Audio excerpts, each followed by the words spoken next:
Hoy desde Guerra Espiritual arrancamos algo que nunca habíamos hecho en este canal. Esta es la temporada 2 de Cero a Guerrero. Si no viste el primer documental, ve a buscarlo ahora mismo porque lo que estás a punto de recibir construye sobre ese fundamento. Más de 1 millón de personas han recibido ese contenido y lo que más escuchamos en los comentarios fue esto. Necesito más profundidad. Necesito que profundicemos en cada área. Eso es exactamente lo que vas a recibir en esta temporada. 5 episodios. 5 documentales completos. 5 dimensiones de la guerra espiritual que en la primera temporada apenas tocamos porque no había tiempo suficiente para desarrollarlas con la profundidad que merecen. El episodio 2 va a entrar a la guerra espiritual sobre tu familia y tu hogar. El episodio 3 va a revelar las armas avanzadas que el creyente de nivel básico todavía no está usando. El episodio 4 es para el guerrero que se rindió y necesita saber cómo volver. Y el episodio 5 va a entrar al territorio más oscuro y más silenciado de la guerra espiritual. Las batallas que duran años sin respuesta visible. Pero comenzamos aquí, con el campo de batalla más importante de todos. Tu mente. No el matrimonio. No las finanzas. No la salud. La mente. Y escucha bien por qué. El enemigo no necesita destruirte externamente, si puede controlarte internamente. No necesita cerrar tus puertas, si puede convencerte de que no tienes llave. No necesita quitarte la Biblia, si puede lograr que la leas sin que te transforme. No necesita alejarte de la iglesia, si puede hacer que estés presente en el cuerpo, mientras en la mente hay una guerra activa que nadie ve. La mente es el campo de batalla primario de la guerra espiritual. Siempre lo fue. Y la mayoría de los creyentes la está perdiendo sin saber que está en guerra. Eso cambia hoy. Toma papel y lápiz. Este episodio dura más de 1 hora, y cada minuto tiene aplicación directa a tu vida. No lo pongas de fondo. Estúdialo. Retrocédelo. Porque lo que estás a punto de recibir puede explicar patrones que llevas años sin poder romper y darte las herramientas específicas para romperlos desde hoy. Vamos al capítulo 1. Capítulo 1. El campo de batalla principal. Segunda de Corintios capítulo 10 versículos 3 al 5. Pues aunque andamos en la carne, no militamos según la carne. Porque las armas de nuestra milicia no son carnales sino poderosas en Dios para la destrucción de fortalezas, derribando argumentos y toda altivez que se levanta contra el conocimiento de Dios y llevando cautivo todo pensamiento a la obediencia a Cristo. 4 palabras en ese texto que definen completamente el campo de batalla de este episodio. Fortalezas. Argumentos. Altivez. Pensamientos. Todas en la mente. No en el mundo exterior. No en las circunstancias. No en las personas que te rodean. En la mente. En el espacio interior donde procesas la realidad, tomas decisiones, construyes creencias y desde donde operas cada área de tu vida. Pablo no está describiendo metáforas poéticas. Está describiendo una realidad espiritual operacional.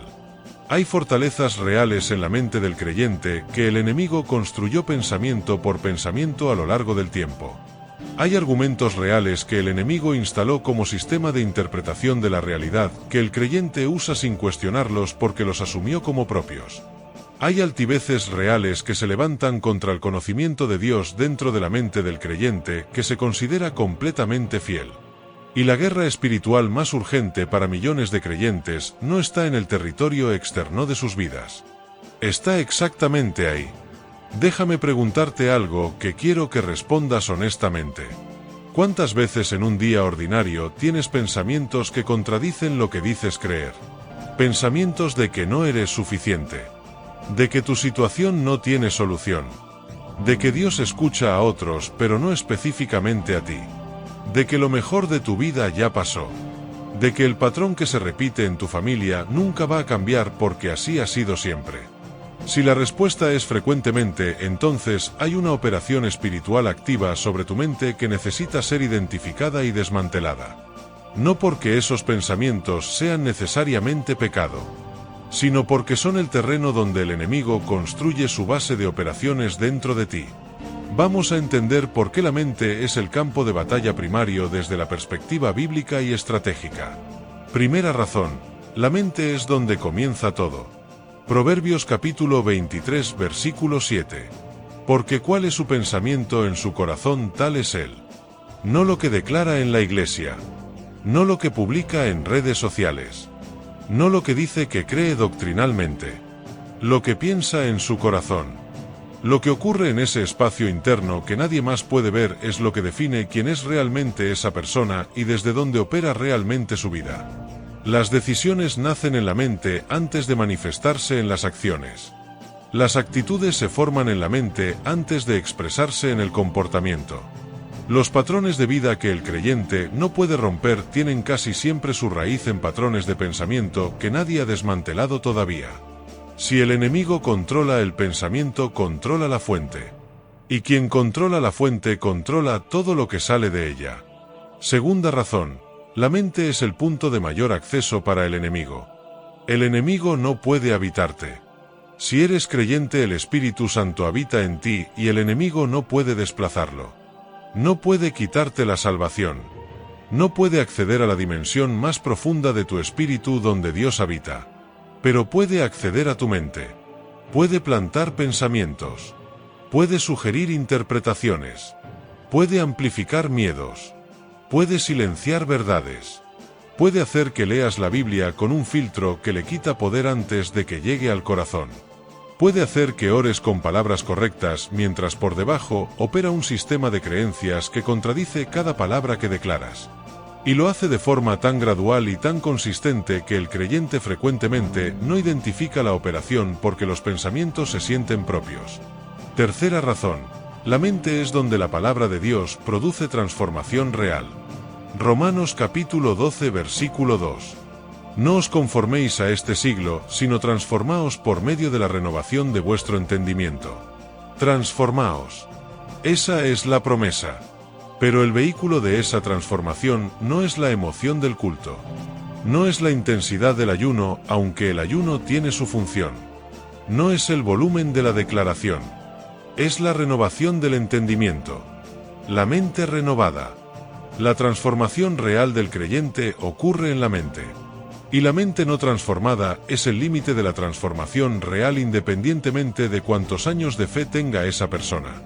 Esto explica algo que confunde profundamente a muchos creyentes. ¿Por qué hay personas con décadas de fe que siguen luchando con los mismos patrones de pensamiento de cuando comenzaron? Que siguen interpretando a Dios con los mismos filtros distorsionados. Que siguen tomando las mismas decisiones destructivas, aunque doctrinalmente saben que son destructivas. No es hipocresía necesariamente. Es una mente que nunca fue completamente renovada. Y eso es exactamente lo que este episodio va a cambiar. Pero antes de entrar al proceso de renovación, necesitas entender con precisión cómo el enemigo construye su base de operaciones en la mente. Porque no puedes desmantelar lo que no puedes identificar. Vamos al capítulo 2. Capítulo 2. ¿Cómo el enemigo construye su base? El enemigo no construye una fortaleza mental de la noche a la mañana. La construye exactamente como se construye cualquier edificio en el mundo físico. Un ladrillo a la vez. Con paciencia. Con consistencia. Con una estrategia que aprovecha cada oportunidad disponible. Y el proceso siempre sigue la misma secuencia. Pensamiento. Argumento. Fortaleza. Entender esa secuencia es la diferencia entre identificar el ataque en su etapa más temprana, cuando es más fácil de resistir y descubrirlo, cuando ya hay una estructura completa instalada que requiere guerra espiritual sostenida para desmantelarla. Vamos al primer nivel. El pensamiento. Un pensamiento es una idea que pasa por tu mente. Y aquí está lo que muchos creyentes no entienden completamente sobre los pensamientos. No todos los pensamientos que tienes son tuyos. Mateo capítulo 16 versículo 23 documenta algo extraordinario. Jesús está hablando con Pedro y de repente le dice: apártate de mí, Satanás, porque me eres tropiezo. No porque Pedro se hubiera convertido en el diablo, sino porque el pensamiento que Pedro acababa de expresar había sido plantado en su mente por una fuente externa que usó a Pedro como voz. Pedro habló, pero el pensamiento no era de Pedro. Si Jesús mismo tuvo que resistir pensamientos plantados en la mente de sus discípulos que querían interferir con su propósito, cuanto más el creyente común necesita desarrollar la capacidad de identificar cuando un pensamiento que pasa por su mente viene del mismo, de Dios o del enemigo. Los pensamientos del enemigo tienen características específicas que los identifican. Contradicen la palabra de Dios, aunque frecuentemente lo hacen de forma sutil. No dicen Dios no existe. Dicen Dios existe, pero no para ti específicamente. No niegan la salvación. Cuestionan si realmente aplica para alguien con tu historial. Producen una emoción específica inmediata. Miedo, vergüenza, desesperanza, comparación, resentimiento. No porque las emociones sean malas, sino porque el pensamiento plantado está diseñado para activar una emoción que lleve al creyente a un estado donde tome decisiones desde el miedo o la vergüenza en lugar de desde la fe. Se repiten. El pensamiento plantado no pasa una vez y desaparece. Vuelve. Busca atención. Busca que el creyente lo procese. Lo analice.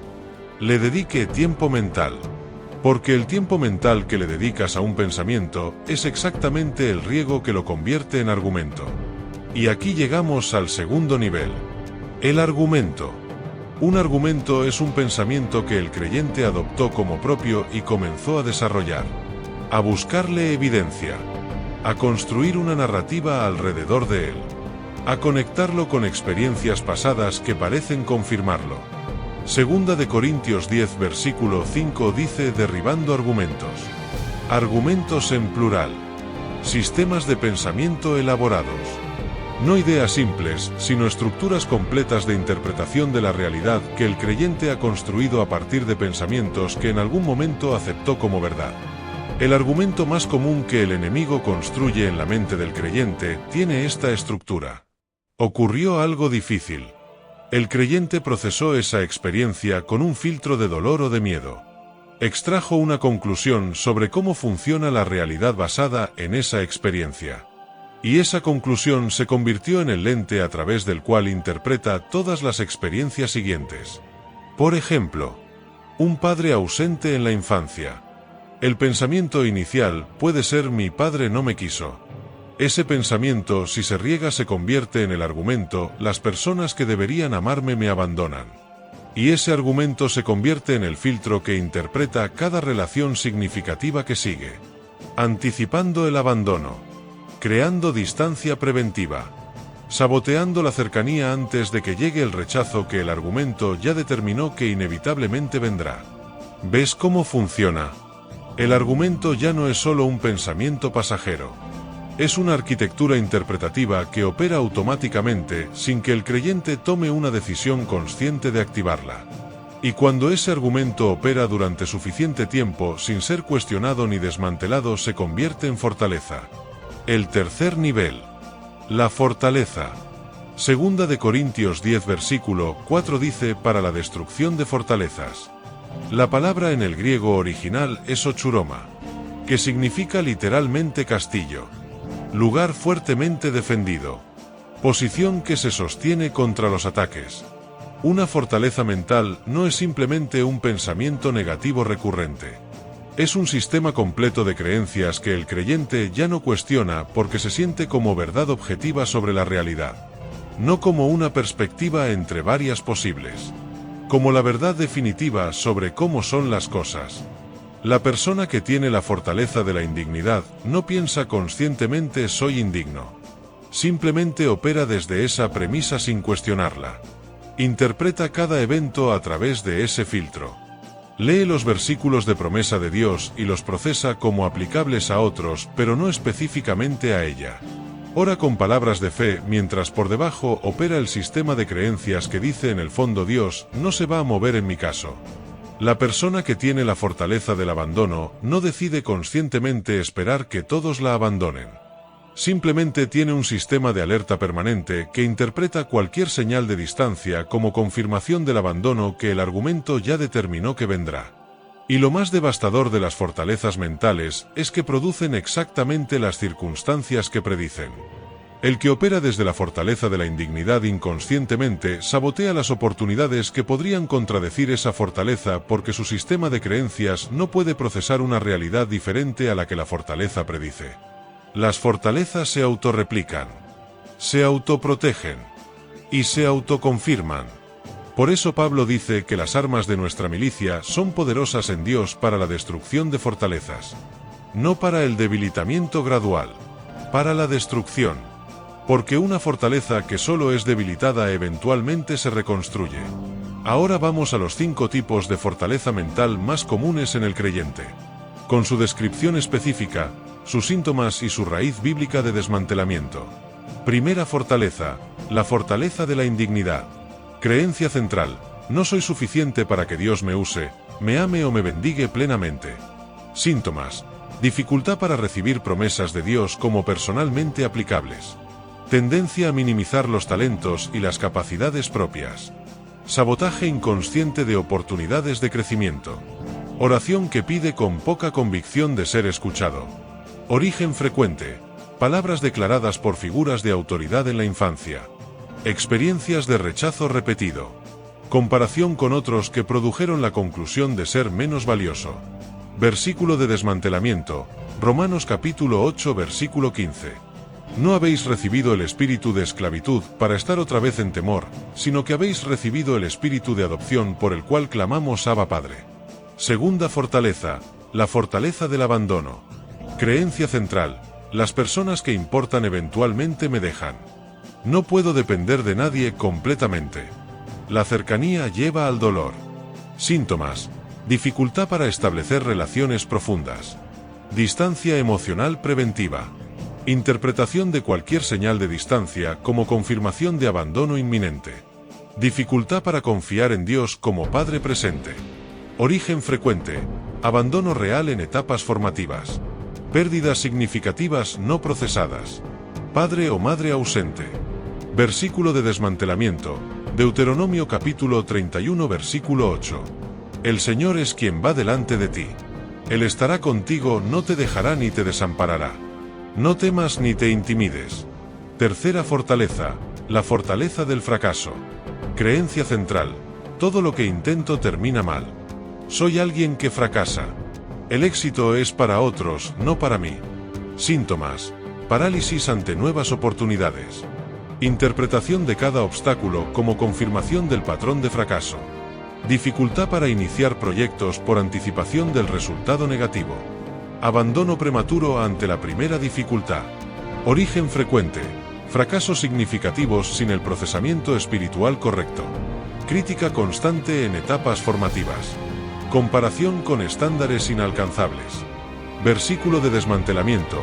Filipenses capítulo 4 versículo 13. Todo lo puedo en Cristo que me fortalece. Cuarta fortaleza, la fortaleza del miedo. Creencia central, algo malo va a pasar. El peligro es inevitable. La vida es fundamentalmente amenazante. Síntomas, ansiedad crónica sin causa inmediata identificable. Interpretación de circunstancias neutras como amenazantes. Dificultad para descansar en la soberanía de Dios.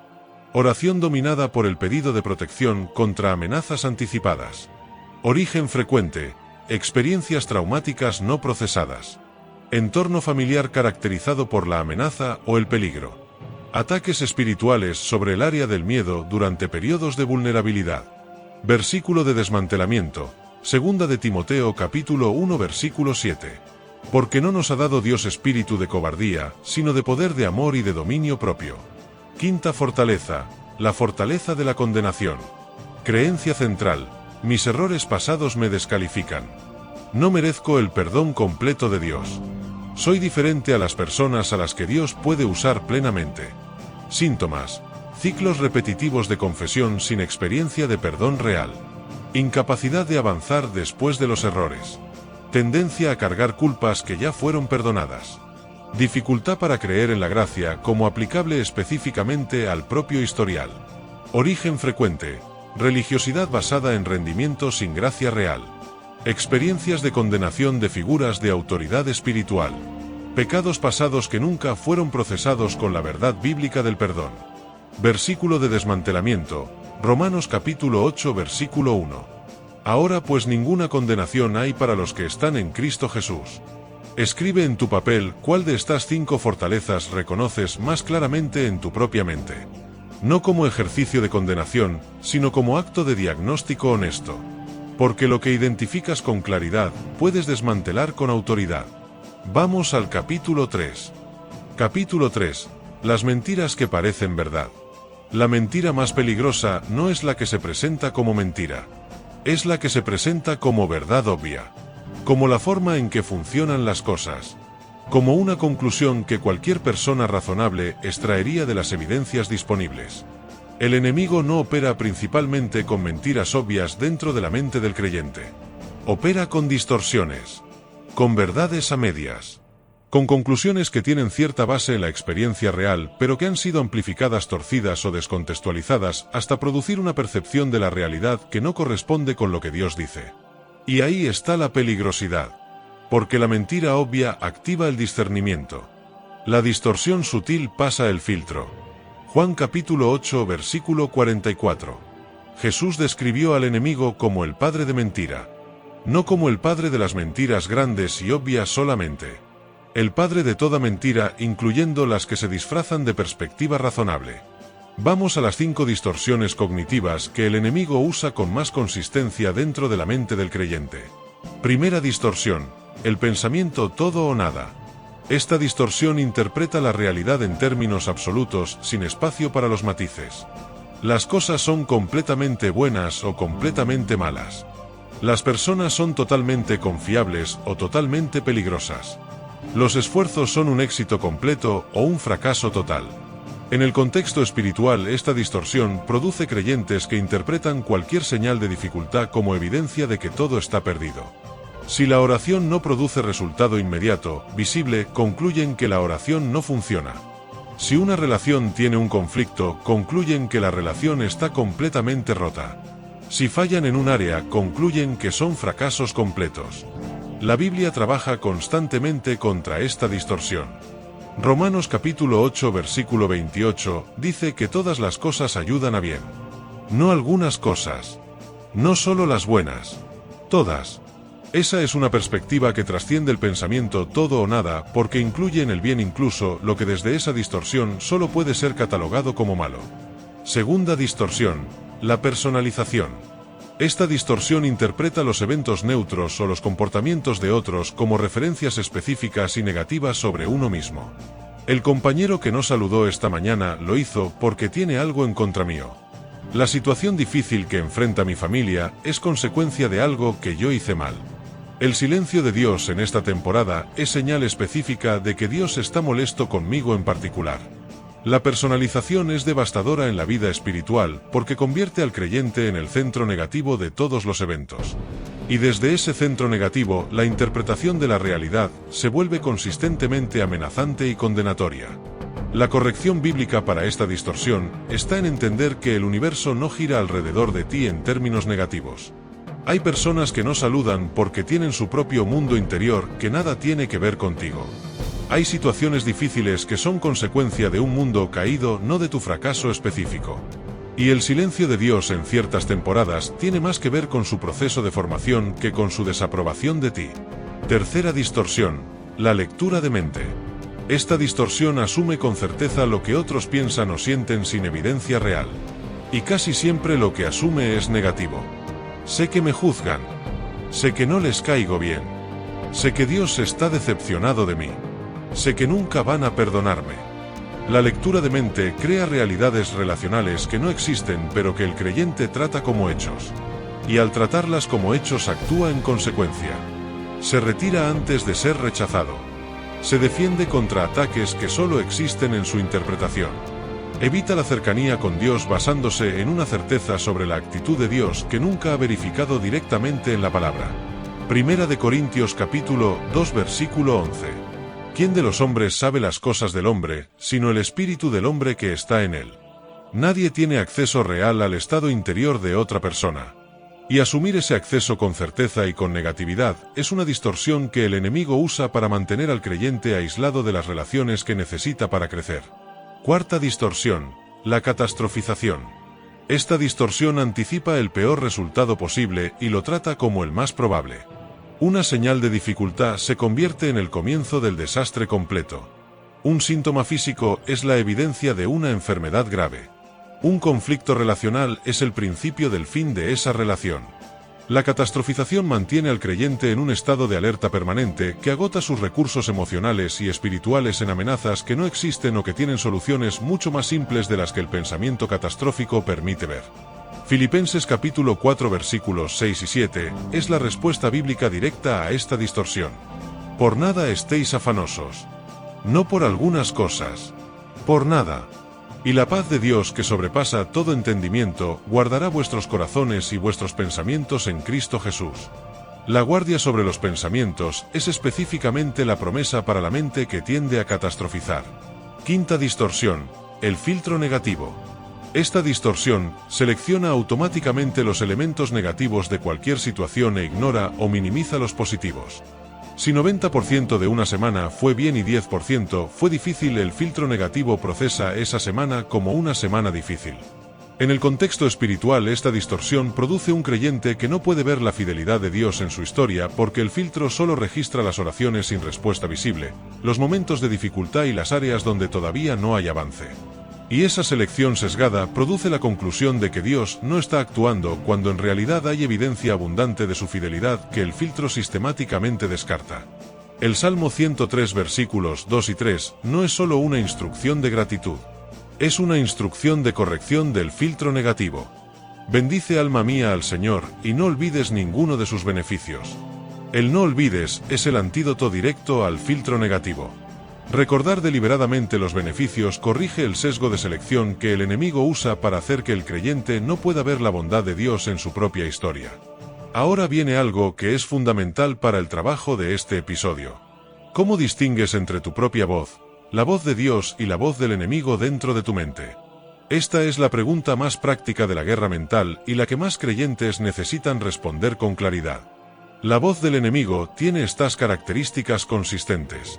Condena sin ofrecer salida. Generaliza siempre hacia lo peor. Contradice la palabra de Dios, aunque frecuentemente lo hace de forma sutil. Produce parálisis en lugar de acción. Se intensifica en los momentos de mayor vulnerabilidad.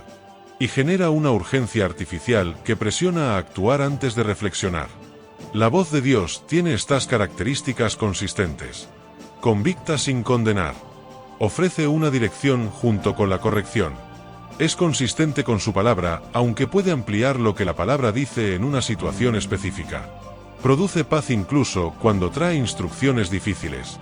Y puede ser verificada contra la Biblia sin contradicción. La voz propia tiene estas características.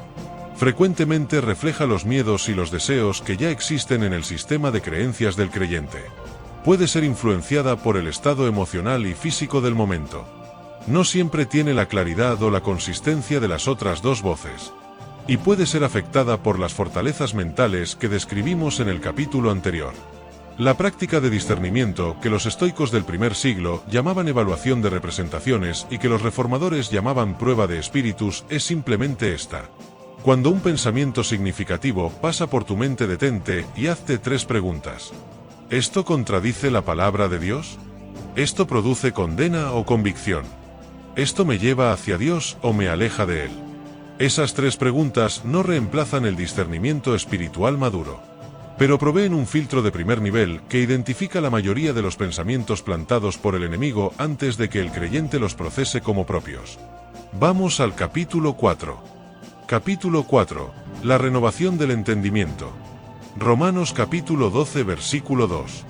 No os conforméis a este siglo, sino transformaos por medio de la renovación de vuestro entendimiento, para que comprobéis cuál sea la buena voluntad de Dios agradable y perfecta. Este versículo contiene el protocolo completo de la guerra mental, y necesita ser analizado con una profundidad que la lectura rápida no permite. La primera palabra que necesita atención es conforméis. En el griego original es suschematizo, que significa literalmente moldearse según un patrón externo. Amoldarse. Tomar la forma de algo de afuera. El siglo en que vivimos tiene patrones. Formas de pensar sobre el éxito, sobre el valor personal, sobre las relaciones, sobre el dinero, sobre Dios y sobre la realidad en general que se transmiten constantemente a través de la cultura, los medios, las redes sociales y los sistemas de valores que rodean al creyente desde la infancia.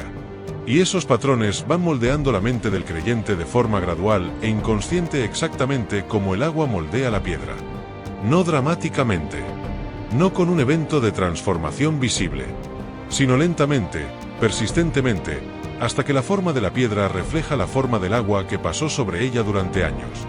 La conformidad al siglo no requiere decisión consciente, solo requiere ausencia de resistencia deliberada. Y es exactamente esa conformidad lo que el enemigo usa como campo de operaciones. No necesita convencer al creyente de adoptar valores anticristianos explícitamente. Solo necesita que el creyente no renueve activamente su mente. Porque la mente que no está siendo renovada, está siendo conformada por defecto. La segunda palabra que necesita atención es transformaos. En el griego es metamorpho, la misma raíz de metamorfosis. Una transformación que va de adentro hacia afuera, que cambia la naturaleza misma de la cosa, no solo su apariencia exterior. Y el vehículo de esa metamorfosis es específico: la renovación del entendimiento. No la renovación de las emociones, aunque las emociones se transforman cuando la mente se renueva. No la renovación de las circunstancias, aunque las circunstancias frecuentemente cambian cuando la mente cambia. La renovación del entendimiento. De la forma en que procesas la realidad. Del sistema operativo interno desde el que interpretas cada experiencia y tomas cada decisión. Esto tiene implicaciones directas para la guerra espiritual porque significa que el campo de batalla donde la transformación ocurre es exactamente el mismo campo de batalla donde el enemigo construye sus fortalezas. La mente, el enemigo y Dios están peleando por el mismo territorio. El enemigo quiere conformarlo al patrón del siglo. Dios quiere renovarlo según el patrón de su palabra. Y el resultado de esa guerra determina completamente quién eres en la práctica como persona y como creyente independientemente de lo que declares doctrinalmente. ¿Cómo se renueva el entendimiento en la práctica? No con un evento de una sola vez. Con un proceso sostenido que incluye elementos específicos.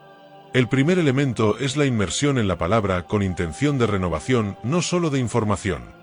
Hay una diferencia enorme entre leer la Biblia para acumular conocimiento bíblico y leer la Biblia con la intención específica de que la palabra reemplace los patrones de pensamiento que el siglo instaló. El primer enfoque produce información. El segundo produce transformación.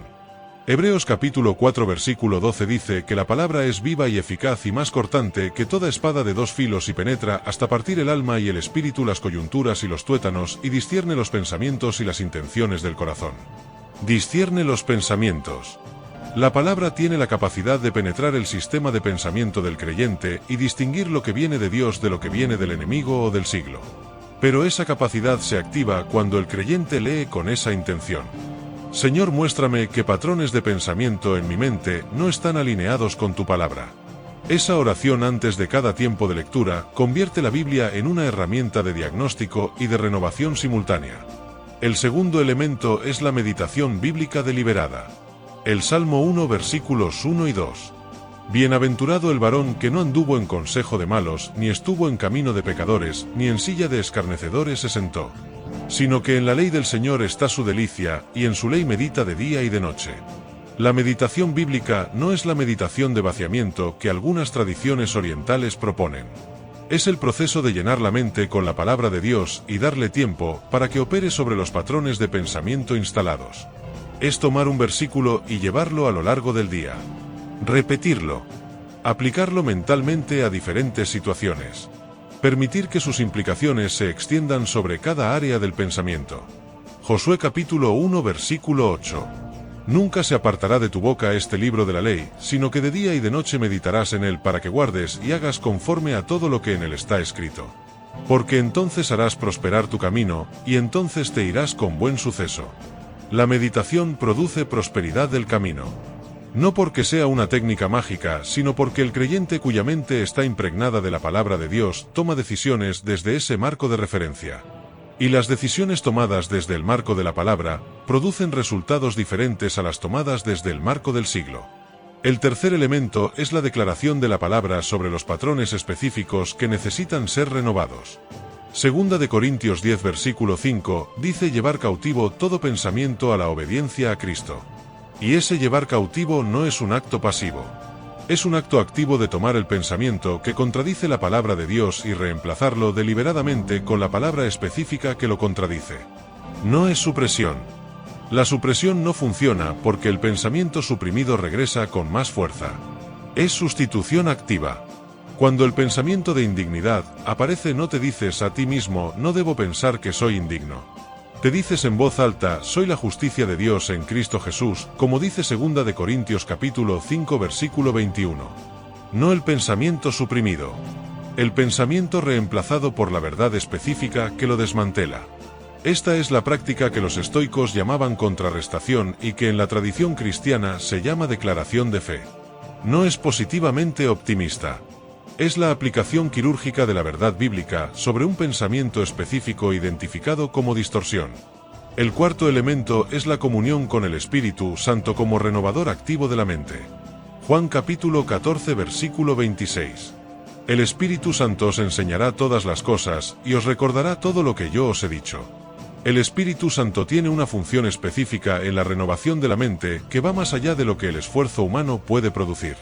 Puede traer a la memoria la palabra específica en el momento exacto donde un patrón de pensamiento distorsionado está intentando operar. Puede producir la convicción que distingue el pensamiento del enemigo del pensamiento propio antes de que el creyente lo procese como verdad. Y puede crear la sensibilidad espiritual que hace que el creyente note cuando su pensamiento se está desviando antes de que el desvío produzca consecuencias. Pero esa función del Espíritu Santo en la renovación de la mente requiere una comunicación activa con él sobre el campo de batalla mental. Señor Espíritu Santo, muéstrame cuando mi mente está siendo conformada al siglo en lugar de renovada según tu palabra. Esa oración abre el acceso a la función de discernimiento del Espíritu sobre el territorio mental que sin esa invitación el creyente navega solo. Vamos al capítulo 5, después de la oración central. Oración central de liberación tal. Detente. A mitad de este episodio, necesitas hacer algo antes de continuar hacia las herramientas específicas. Lo que vas a declarar ahora no es solo una oración de petición. Es una declaración de autoridad sobre el campo de batalla de tu mente. Es tomar la posición correcta sobre el territorio que hemos estado analizando para que las herramientas que vienen en la segunda mitad puedan operar desde la posición correcta. Pon una mano sobre tu cabeza. Y declara cada palabra con la conciencia de que 2 de Corintios 10 versículo 4 dice que las armas de tu milicia son poderosas en Dios para la destrucción de fortalezas. Repite conmigo. Padre, me presento delante de ti sobre el campo de batalla de mi mente. Reconozco que este es el territorio más importante de mi guerra espiritual y que he permitido que opere en él sin la supervisión y la autoridad que tu palabra me da para gobernar sobre él. Hoy eso cambia. En el nombre de Jesús identifico y ato toda fortaleza mental que el enemigo ha construido en mi mente pensamiento por pensamiento a lo largo del tiempo. La fortaleza de la indignidad que me ha hecho vivir por debajo de la identidad que tú me diste.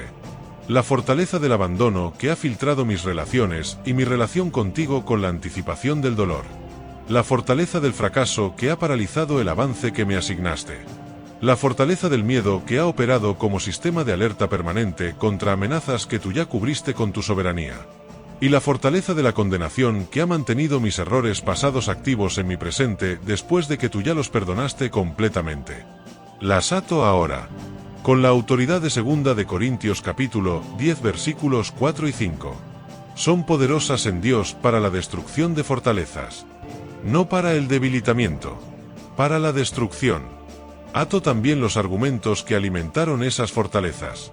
Los sistemas de interpretación de la realidad que construí sobre experiencias dolorosas y que el enemigo usó como cemento para las paredes de esas estructuras. Los ato y los declaro sin autoridad sobre mi mente desde este momento. Y declaro Romanos capítulo 12 versículo 2 sobre mi mente ahora mismo. No me conformaré a este siglo. Me transformaré por medio de la renovación de mi entendimiento. Ese proceso comienza ahora. Con esta declaración. Con esta posición. Con esta autoridad que ejerciste sobre el territorio de mi mente. Espíritu Santo, entra ahora a cada habitación de mi mente que el enemigo ocupó. Cada área donde las fortalezas que atamos tenían su base de operaciones. Llénalas con tu presencia, con tu verdad, con la palabra de Dios aplicada específicamente sobre cada patrón de pensamiento que necesita ser renovado. Soy la justicia de Dios en Cristo Jesús. No voy a ser indigno. Lo soy ahora. Dios nunca me dejará ni me desamparará. No voy a creer que lo hará. Lo declaro como verdad ahora. Todo lo puedo en Cristo que me fortalece. No solo algunas cosas. Todo. Ninguna condenación hay para los que están en Cristo Jesús. Ninguna. No poca. Ninguna. Esa es la verdad que reemplaza cada mentira que el enemigo instaló. En el nombre de Jesús. Amén. Escribe amén en los comentarios si declaraste esa oración sobre fortalezas reales que reconoces en tu propia mente. Y recuerda que en el episodio 2 de esta temporada vamos a entrar al campo de batalla de tu familia y tu hogar con la misma profundidad. Pero primero terminemos este. Vamos al capítulo 5. Capítulo 5. Las armas específicas para la batalla mental. El capítulo anterior te dio el protocolo general de la renovación del entendimiento. Este capítulo te da las armas específicas para la batalla mental activa. Las que se usan no en los tiempos de quietud de estudio y meditación, sino en el fragor del momento cuando el pensamiento del enemigo llega y necesitas responder antes de que se instale. Primera arma, la palabra como espada quirúrgica. Efesios capítulo 6 versículo 17. Y tomad la espada del Espíritu, que es la palabra de Dios.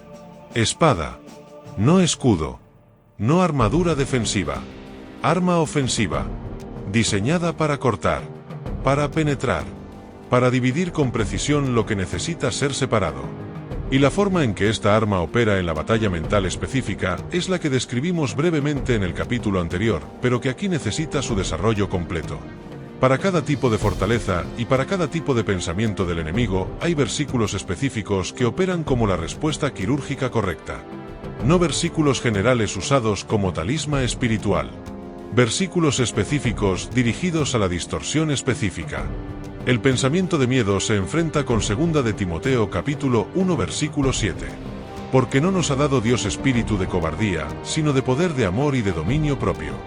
El pensamiento de escasez se enfrenta con Filipenses capítulo 4 versículo 19. Mi Dios pues suplirá todo lo que os falta conforme a sus riquezas en gloria en Cristo Jesús. El pensamiento de condenación se enfrenta con Romanos capítulo 8 versículo 1. Ahora pues ninguna condenación hay para los que están en Cristo Jesús. El pensamiento de abandono se enfrenta con Hebreos capítulo 13 versículo 5. No te desampararé ni te dejaré. La práctica concreta es construir tu propio arsenal personal. Identificar las 3 fortalezas más activas en tu mente en este momento. Buscar los versículos específicos que las desmantelen directamente. Memorizarlos. Y usarlos activamente cada vez que el pensamiento del enemigo correspondiente aparece. No como conjuro. Como verdad declarada con fe sobre una mentira específica identificada. Segunda arma. La alabanza como interruptor espiritual y neurológico. Segunda de Crónicas capítulo 20 versículo 22. Y cuando comenzaron a entonar cantos de alabanza, el Señor puso contra los hijos de Amón y de Moab y del monte Seir las emboscadas de ellos mismos que venían contra Judá y se derrotaron. Cuando comenzaron a alabar. No después de ganar. Antes. La alabanza como primer movimiento en la batalla, no como celebración después de la victoria. En el campo de batalla mental, la alabanza tiene un efecto específico que la neurociencia moderna está comenzando a documentar y que la Biblia describió hace 3000 años. Interrumpe el ciclo de pensamiento negativo. No lo suprime, sino que introduce un contenido de tan alta prioridad para el procesamiento cerebral que desplaza el patrón negativo del centro de la atención. Es imposible adorar genuinamente a Dios y simultáneamente sostener un pensamiento de desesperanza completa. Las dos experiencias no pueden coexistir en el mismo nivel de intensidad al mismo tiempo. La alabanza genuina fuerza al sistema cognitivo a procesar la grandeza de Dios, y esa procesación desplaza el procesamiento de la catástrofe anticipada. La práctica concreta es esta. Cuando identifiques que un patrón de pensamiento del enemigo está tomando momentum en tu mente, no lo enfrentes directamente con esfuerzo de no pensar en ello. Comienza a adorar. En voz alta si es posible. Con versículos de alabanza específicos, si tienes acceso a ellos. Y observa cómo el espacio mental que el pensamiento del enemigo intentaba ocupar es desplazado por la presencia de Dios que la alabanza activa. Tercera arma: el ayuno como herramienta de claridad mental. Marcos capítulo 9 versículo 29. Y les dijo: este género con nada puede salir sino con oración y ayuno. El ayuno tiene una dimensión que frecuentemente no se enseña en el contexto de la batalla mental. Hay niveles de claridad espiritual sobre el campo de batalla de la mente que solo se alcanzan cuando el cuerpo es sometido a la disciplina del ayuno. No porque Dios sea más accesible cuando tienes hambre, sino porque la disciplina del cuerpo en el ayuno produce un estado de dependencia y de sensibilidad espiritual que amplifica la capacidad del creyente para discernir lo que el Espíritu Santo está diciendo sobre su situación mental específica. Hay fortalezas mentales que resistieron años de oración y de lectura de la palabra que comenzaron a desmantelarse cuando el creyente ayunó con ese propósito específico. No porque el ayuno sea magia, sino porque el nivel de apertura espiritual que produce el ayuno permite que la palabra penetre capas del sistema de creencias que en estado normal tienen resistencia suficiente para bloquearla. La práctica concreta es el ayuno dirigido. No el ayuno genérico como disciplina espiritual regular, aunque ese también tiene valor. El ayuno con una asignación específica sobre el campo de batalla mental. Señor, ayuno hoy sobre la fortaleza del miedo en mi mente. Y durante ese ayuno dedicar tiempo específico a la palabra que desmantela esa fortaleza y a la oración de autoridad sobre ella. Cuarta arma: la comunión activa con el Espíritu Santo. Juan capítulo 16 versículo 13. Cuando venga el Espíritu de verdad, Él os guiará a toda la verdad. El Espíritu Santo es el aliado más poderoso disponible en la batalla mental porque opera desde adentro. No desde afuera hacia adentro como los recursos externos, sino desde el interior del creyente donde las fortalezas mentales tienen su estructura. Primera de Juan capítulo 4 versículo 4. Mayor es el que está en vosotros que el que está en el mundo.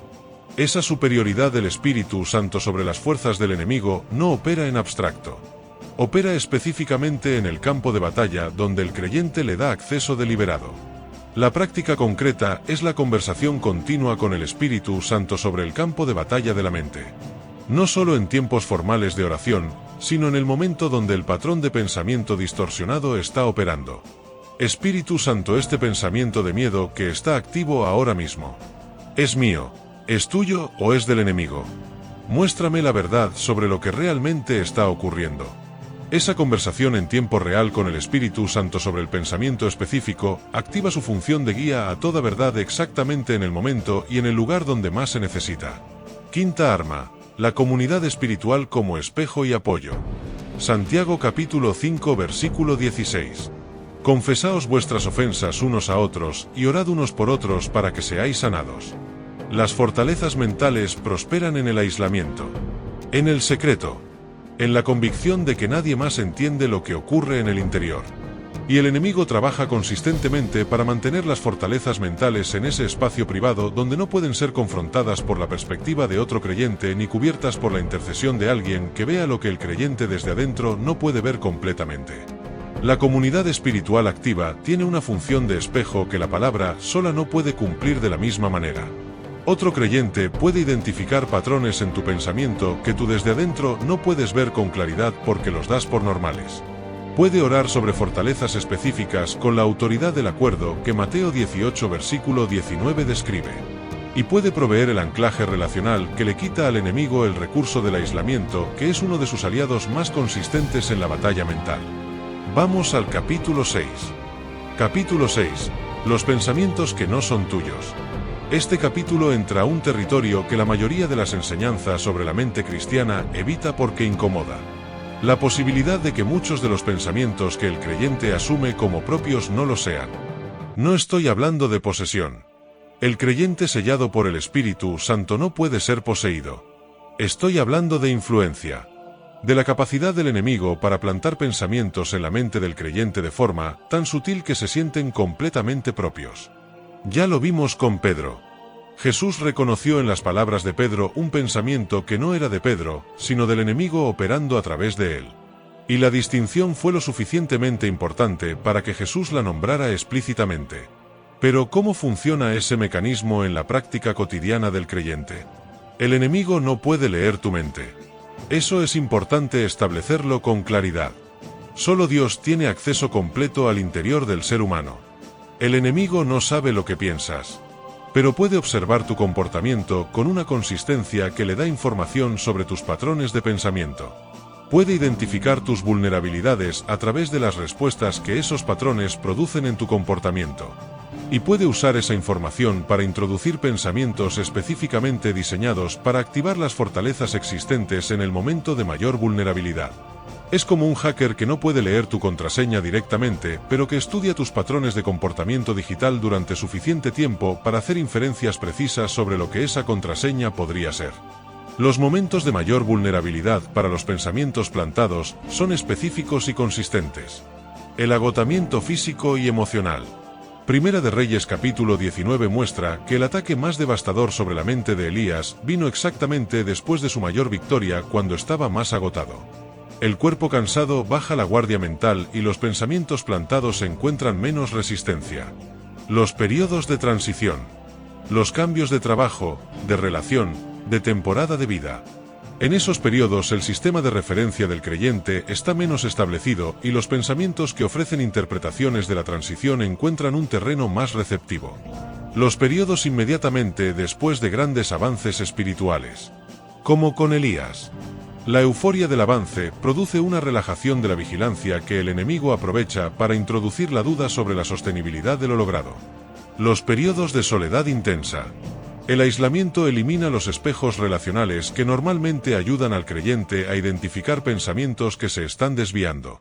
Y los momentos de mayor intimidad con Dios. Esto puede sonar paradójico, pero el enemigo ataca con especial intensidad en los momentos donde el creyente está más cerca de la transformación que Dios quiere producir. Porque una mente renovada en un área específica representa una pérdida de territorio que el enemigo intenta evitar con la mayor intensidad posible. El protocolo bíblico para los pensamientos no propios tiene 3 pasos. Primer paso, la identificación. Primera de Juan capítulo 4 versículo 1. Amados, no creáis a todo espíritu, sino probad los espíritus si son de Dios. El mismo principio que aplica a las experiencias espirituales externas, aplica a los pensamientos internos. No todo pensamiento que pasa por tu mente merece ser procesado como verdad. Los pensamientos pueden y deben ser evaluados. Segundo paso, el rechazo activo. Santiago capítulo 4 versículo 7. Resistid al diablo y huirá de vosotros. El rechazo no es la supresión pasiva del pensamiento que probaste y resultó ser del enemigo.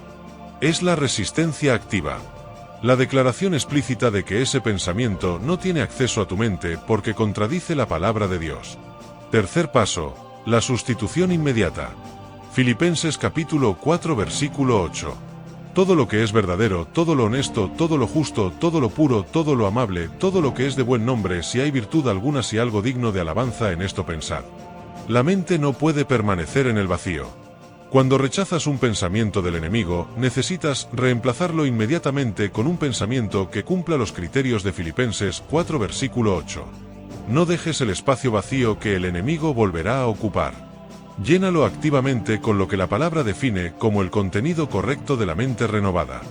Vamos al capítulo 7. Capítulo 7. Fortalezas generacionales en la mente. Éxodo capítulo 20 versículos 4 y 5.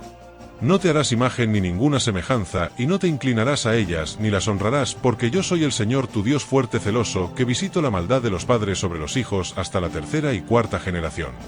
Este versículo, que frecuentemente se enseña en el contexto de las maldiciones generacionales, tiene una dimensión sobre la mente que raramente se desarrolla con la profundidad que merece. Los patrones de pensamiento se heredan. No solo a través de los genes, aunque hay investigación científica creciente sobre la transmisión epigenética de patrones de respuesta al estrés y al trauma. También a través del modelado. A través del ambiente emocional y cognitivo en que el creyente fue formado desde la infancia. A través de las narrativas familiares sobre cómo funciona la realidad que se transmitieron de generación en generación. El hijo que creció en una familia donde el miedo era el modo operativo por defecto tiene una arquitectura neuronal que refleja esa exposición. Los circuitos del miedo en su cerebro están más desarrollados y más activos que en alguien que creció en un entorno de seguridad. Y esa arquitectura neuronal produce patrones de pensamiento que el creyente experimenta como propios cuando en realidad son heredados de un sistema familiar que los antecede por generaciones. El nieto del abuelo que vivió en escasez crónica puede tener fortalezas mentales sobre la escasez, aunque personalmente nunca haya experimentado escasez real. Las narrativas familiares sobre el dinero, la confianza, las relaciones y Dios mismo se transmiten de formas que van mucho más allá de las instrucciones verbales explícitas. Y el enemigo que piensa en términos generacionales, no individuales, aprovecha estas transmisiones para establecer fortalezas en cada nueva generación sin tener que construirlas desde cero. Las encuentra preinstaladas. El trabajo de desmantelar las fortalezas generacionales en la mente requiere primero identificarlas como generacionales y no solo personales. Las señales de que una fortaleza mental es generacional son específicas. Aparece en múltiples miembros de la familia con variaciones de expresión, pero el mismo patrón central. El miedo puede expresarse en el abuelo como hipercontrol, en el padre como ansiedad crónica y en el hijo como parálisis ante las decisiones. Pero el patrón central del miedo como modo operativo por defecto es el mismo. Aparece con una intensidad que no corresponde a la experiencia personal del creyente. Tiene la fuerza de algo que lleva décadas arraigando, aunque el creyente sea joven y su experiencia personal directa no justifique esa intensidad. Resiste los procesos normales de renovación con una tenacidad que sugiere raíces más profundas que las que el trabajo personal puede alcanzar. El creyente puede trabajar sobre la fortaleza de la escasez durante años con la palabra y con la oración y ver resistencia, que sugiere que hay capas más profundas de las que su historia personal explica. El protocolo bíblico para las fortalezas generacionales en la mente tiene 4 movimientos específicos. Primer movimiento: el reconocimiento de la línea generacional.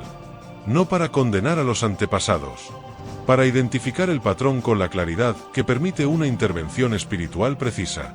Señor, muéstrame qué patrones de pensamiento en mi mente tienen raíces en mi línea familiar que anteceden mi propia historia.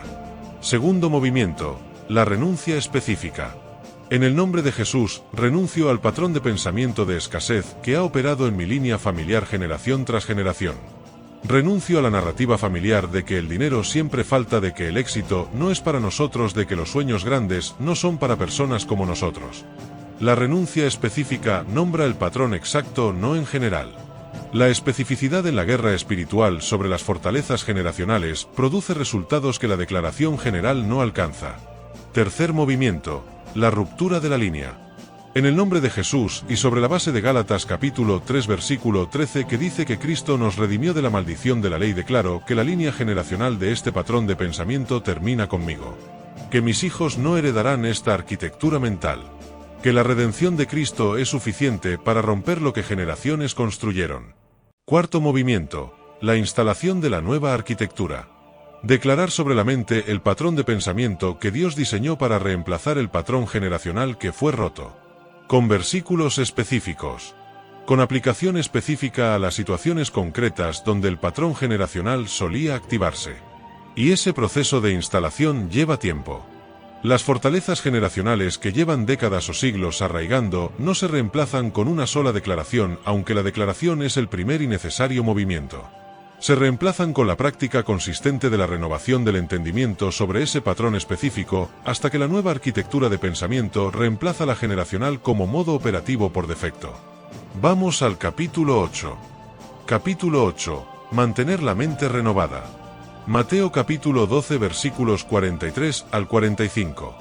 Cuando el espíritu inmundo sale del hombre, anda por lugares secos buscando reposo y no lo halla. Entonces dice: volveré a mi casa de donde salí. Y cuando llega la halla desocupada, barrida y adornada. Entonces va y toma consigo otros 7 espíritus peores que él y entrados moran allí. Y el postrer estado de aquel hombre viene a ser peor que el primero. Desocupada, barrida y adornada. Esas 3 palabras describen el error más común que el creyente comete después de un proceso de liberación mental exitoso. La mente que fue limpiada pero no fue llenada. El territorio que fue tomado pero no fue habitado. La guerra mental no termina con la declaración de liberación sobre las fortalezas. Esa declaración es el comienzo. Lo que sigue es la fase de ocupación y mantenimiento, que determina si lo ganado se sostiene o si el enemigo eventualmente recupera el territorio que perdió. Y esa fase requiere un sistema de mantenimiento específico y consistente. El primer elemento del mantenimiento: la vigilancia activa, no paranoia. Primera de Pedro capítulo 5 versículo 8. Sed sobrios y velad, porque vuestro adversario el diablo, como león rugiente, anda alrededor buscando a quien devorar. Velad. Presente imperativo. Una instrucción de acción continua. No una alerta de emergencia para momentos de crisis, sino una postura permanente de atención sobre el campo de batalla de la mente. La diferencia entre vigilancia activa y paranoia es importante. La paranoia ve amenaza en cada pensamiento y produce una ansiedad que en sí misma contamina el campo de batalla mental. La vigilancia activa mantiene una atención consciente sobre el campo de batalla sin que esa atención sea dominada por el miedo. La práctica concreta de la vigilancia activa es el chequeo mental diario. No un análisis exhaustivo de cada pensamiento que tiene el potencial de convertirse en obsesión, sino una revisión breve al inicio del día. ¿Qué patrones de pensamiento están activos? ¿Hay alguno que necesite ser confrontado con la palabra antes de que el día comience? Y al final del día, ¿dónde cedió terreno mi mente hoy? ¿Qué necesita ser recuperado antes de que mañana comience? El segundo elemento del mantenimiento, la llenura continua. El espacio mental que fue liberado necesita ser habitado activamente. La mente no puede permanecer neutral. O está siendo conformada al siglo, o está siendo renovada según la palabra. No hay un tercer estado de neutralidad sostenible. Colosenses capítulo 3 versículo 16. La palabra de Cristo mora en abundancia en vosotros, en toda sabiduría enseñándoos y exhortándoos unos a otros con salmos, con himnos y cánticos espirituales, cantando con gracia en vuestros corazones al Señor. Mora en abundancia. No que visite ocasionalmente. Que mor. Que habite. Que sea la presencia permanente y dominante en el territorio de la mente. Y esa inhabitación de la palabra se produce a través de la práctica consistente de todos los elementos que describimos en el capítulo 4. El tercer elemento del mantenimiento, la responsabilidad relacional. Hebreos capítulo 10 versículo 24. Y considerémonos unos a otros para estimularnos al amor y a las buenas obras. El mantenimiento de la mente renovada se sostiene mejor en comunidad que en aislamiento. No porque el creyente no pueda mantener su mente sin apoyo externo, sino porque la comunidad espiritual provee los espejos que ayudan a identificar cuando un patrón está regresando antes de que se restablezca completamente como fortaleza. Una relación de confianza con otro creyente donde el estado de la mente pueda ser compartido con honestidad es una de las herramientas de mantenimiento más efectivas y más subutilizadas. El cuarto elemento del mantenimiento, la gratitud deliberada. Filipenses capítulo 4 versículo 6. Por nada estéis afanosos, sino sean conocidas vuestras peticiones delante de Dios, en toda oración y ruego con acción de gracias. Con acción de gracias. La gratitud no como emoción que aparece cuando las cosas van bien, sino como práctica deliberada que corrige el filtro negativo y mantiene activo el registro de la fidelidad de Dios, que es el combustible de la fe para las batallas que vienen. El creyente que practica la gratitud deliberada tiene un sistema de evidencia activo de la bondad de Dios que resiste los pensamientos de desesperanza con datos concretos de su propia historia. No con optimismo abstracto, sino con registros específicos de los momentos donde Dios fue fiel. La práctica concreta es el diario de victorias y de fidelidades. No un diario emocional de cómo te sientes. Un registro concreto de evidencias de la actuación de Dios en tu vida. Que cuando el pensamiento del enemigo diga Dios no se está moviendo, tengas un registro documentado que diga mira, aquí está exactamente cuándo y cómo se movió. El quinto elemento del mantenimiento, la renuncia al consumo que conforma. Romanos capítulo 12 versículo 2 dice, no os conforméis a este siglo. Y esa conformidad tiene una fuente de alimentación concreta que el creyente frecuentemente no supervisa con la atención que merece. Lo que entra por los ojos y por los oídos consistentemente moldea el territorio de la mente. No de forma inmediata ni dramática. De forma gradual y acumulativa. Y el creyente que invierte horas diarias en contenido que refleja los valores del siglo, mientras invierte minutos en la palabra, está creando un desequilibrio en el ecosistema mental que eventualmente produce los síntomas del pensamiento conformado al siglo, aunque el creyente no haya tomado esa decisión conscientemente. Esto no es una llamada al aislamiento cultural. Es una llamada a la supervisión activa del consumo de contenido con la misma atención que se da a la nutrición física. Lo que comes afecta tu cuerpo. Lo que consumes mentalmente afecta tu mente. Y una mente renovada que está siendo continuamente alimentada con contenido que conforma al siglo enfrenta una batalla de mantenimiento mucho más costosa que la de la mente renovada que supervisa activamente su dieta mental. Momento de gracia. Antes de la gran activación final hay algo que necesita ocurrir. Llevas más de 70 minutos recibiendo herramientas para la batalla más importante de tu vida espiritual. Has identificado fortalezas. Has entendido el proceso de su formación. Has recibido las armas para desmantelarlas. Has visto el sistema de mantenimiento que protege lo que se gane. Eso es extraordinario. Y no es casual que hayas llegado hasta aquí. Agradece ahora mismo. No como ritual de cierre. Como acto de reconocimiento de que lo que recibiste en este episodio tiene el poder de cambiar la historia de tu mente para siempre si lo aplicas. Repite conmigo. Padre, te doy gracias por este episodio. Por cada capítulo. Por cada verdad que identificó algo que yo no podía ver con claridad sobre el campo de batalla de mi mente. Te doy gracias por las fortalezas que identifiqué, porque lo que nombro puedo desmantelar. Te doy gracias por la palabra que tiene poder para destruir lo que el enemigo construyó pensamiento por pensamiento. Te doy gracias por el Espíritu Santo que desde adentro opera sobre el territorio exacto donde la batalla se pelea. Y te doy gracias porque la mente que comenzó este episodio no es la misma que va a terminar la gran activación final. En el nombre de Jesús. Amén. Gran activación final. Este es el momento que el enemigo más temía cuando pusiste play a este episodio. No el conocimiento que acumulaste. El guerrero que eres cuando aplicas ese conocimiento con autoridad sobre el territorio de tu propia mente. Párate si puedes. Pon una mano sobre tu cabeza y la otra abierta hacia arriba. Y declara cada palabra sabiendo que estás ejecutando la guerra espiritual más importante de tu vida sobre el campo de batalla más decisivo que existe. Repite conmigo. Padre, en el nombre de Jesús. Con la autoridad de 2 de Corintios capítulo 10 versículos 4 y 5, que dice que las armas de mi milicia son poderosas en Dios para la destrucción de fortalezas. Me paro sobre ese versículo ahora mismo.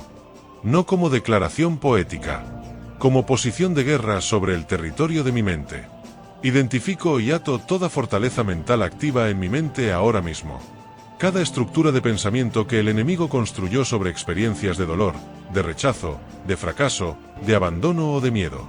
Cada argumento que se desarrolló a partir de un pensamiento que acepté como verdad sin evaluarlo contra la palabra de Dios. Cada sistema de creencias que opera como filtro distorsionado de la realidad que Dios tiene para mí. Los ato ahora. Uno por uno. Con nombre específico. Ato la fortaleza de la indignidad.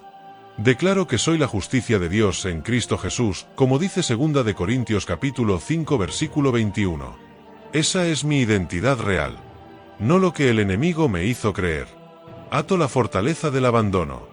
Declaro que el Señor nunca me dejará ni me desamparará como dice Hebreos capítulo 13 versículo 5.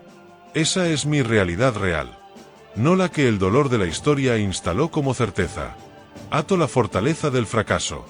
Declaro que todo lo puedo en Cristo que me fortalece como dice Filipenses capítulo 4 versículo 13. No algunas cosas. Todo. Con esa autoridad. Ato la fortaleza del miedo.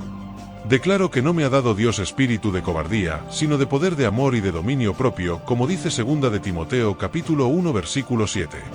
El miedo no es mi estado natural. El poder es mi estado natural en Cristo. Ato la fortaleza de la condenación. Declaro que ninguna condenación hay para los que están en Cristo Jesús, como dice Romanos capítulo 8 versículo 1. Ninguna. No poca. Ninguna. El expediente fue cerrado. La deuda fue pagada. Y el enemigo no tiene derecho de reabrirlo. Y ato toda fortaleza generacional en mi mente. Todo patrón de pensamiento heredado que lleva generaciones operando como modo por defecto en mi línea familiar. Lo ato ahora con autoridad específica. Y declaro que esa línea generacional de pensamiento termina conmigo. Que mis hijos heredarán una arquitectura mental diferente construida sobre la palabra de Dios y no sobre el miedo, la escasez o el dolor de las generaciones anteriores. Ahora desato sobre mi mente lo que corresponde en el lugar de cada fortaleza que fue atada. Desato la identidad de hijo amado de Dios sobre el lugar donde estaba la indignidad. Desato la certeza de la presencia permanente de Dios sobre el lugar donde estaba el abandono. Desato la fe que avanza sobre el lugar donde estaba el fracaso. Desato la paz que sobrepasa todo entendimiento sobre el lugar donde estaba el miedo. Y desato la gracia completa de Cristo sobre el lugar donde estaba la condenación. Y declaro Romanos capítulo 12 versículo 2 como la ley que gobierna mi mente desde este momento. No me conformaré a este siglo. Me transformaré por medio de la renovación de mi entendimiento. Ese proceso está activo ahora mismo y continuará activo cada día que practique las herramientas que recibí en este episodio. Espíritu Santo, entra ahora a cada habitación de mi mente que fue liberada. Habítala. Lléname con tu presencia en ese territorio. Que lo que el enemigo construyó no encuentre espacio vacío para regresar, sino que encuentre el terreno completamente habitado por tu verdad. Y declaro que la mente que el enemigo diseñó como su campo de operaciones se convierte desde hoy en el territorio más poderoso de mi guerra espiritual. Que cada pensamiento llevado cautivo a la obediencia de Cristo es un acto de guerra. Que cada patrón de pensamiento renovado es territorio tomado para el reino de Dios. Y que la mente renovada que Romanos 12 versículo 2 promete, es mi realidad presente, no mi aspiración futura. Está hecho. En el nombre de Jesús. Amén. Escribe en los comentarios el nombre de la fortaleza que identificaste y ataste hoy. No para que yo lo sepa, para que tú lo declares públicamente.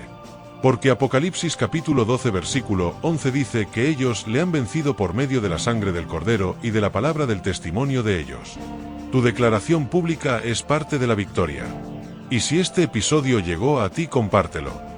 Porque hay alguien en tu lista de contactos que está perdiendo la batalla más importante de su vida y ni siquiera sabe que está en guerra. Nos vemos en el episodio 2. La familia en guerra. Donde vamos a entrar con la misma profundidad al campo de batalla de tu hogar, tu matrimonio, tus hijos y tus líneas generacionales. Y si no viste el episodio original de Cero a Guerrero, ve a buscarlo en el canal. Porque este episodio construye sobre ese fundamento, y lo que allí recibiste hace más poderoso todo lo que recibiste aquí. Suscríbete, activa la campana, comparte esta palabra y únete a esta comunidad de guerra espiritual. Nos vemos en la próxima batalla.